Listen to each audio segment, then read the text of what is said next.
बिहार की माटी के गौरव रामविलास पासवान पंच तत्व में विलीन हो गए। रामविलास पासवान का अंतिम संस्कार पूरे राजकीय सम्मान के साथ पटना के जनार्दन घाट पर किया गया। दाह संस्कार के दौरान भारतीय सेना के जवानों ने रामविलास पासवान को गार्ड ऑफ ऑनर दिया। बेटे चिराग पासवान ने हिंदू रीति रिवाज के मुताबिक पिता रामविलास पासवान को मुखाग्नि दी। इस दौरान चिराग पासवान बेहोश होकर गिर गए। आसपास मौजूद लोगों ने उन्हें सहारा दिया। जैसे ही चिराग ने रामविलास पासवान को मुखाग्नि दी, वैसे ही उनके सब्र का बांध टूट गया। एक लायक बेटे के लिए पिता के प्रेम से बढ़कर कुछ नहीं होता।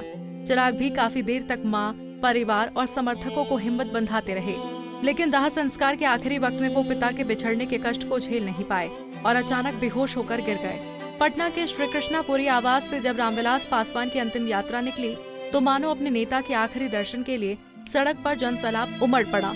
हर शख्स के मुंह से बस एक ही नारा निकल रहा था, गूंजे धरती आसमान, रामविलास पासवान।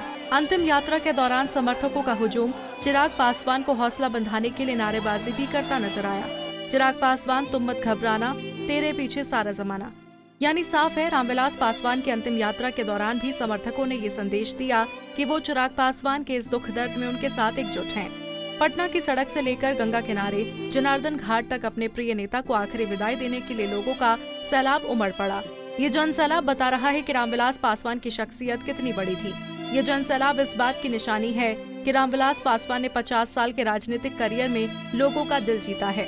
बिहार की उर्वर जमीन ने एक से बढ़कर एक रत्न पैदा किए। राजेंद्र प्रसाद और जेपी जैसे दिग्गज नेताओं ने जो राजनीतिक चेतना इस जमीन को दी, उसी का परिणाम है कि संपूर्ण क्रांति से कई दिग्गज नेता बिहार से निकले और पूरे देश में छा गए। जयप्रकाश की राजनीतिक विरासत को आगे बढ़ाने वाले नेताओं में रामविलास पासवान का नाम सबसे अग्रिम पंक्ति में रखा जाएगा। रामविलास पासवान पंचतत्वों में विलीन हो गए हैं, लेकिन उनका संदेश अमर है। उन्होंने एक ऐसा जीवन जीकर दिखाया है जिसमें किसी भी जाति या पंथ के लिए कोई विरोधी विचार नहीं था। जो भी उनके पास मदद के लिए गया, वो खाली हाथ नहीं लौटा। चिराग पासवान के लिए भी रामविलास पासवान की राजनीतिक विरासत को संभाल कर रखना एक कठिन चुनौती होगी। पंजाब केसरी टीवी के लिए पटना से संजीव कुमार की रिपोर्ट।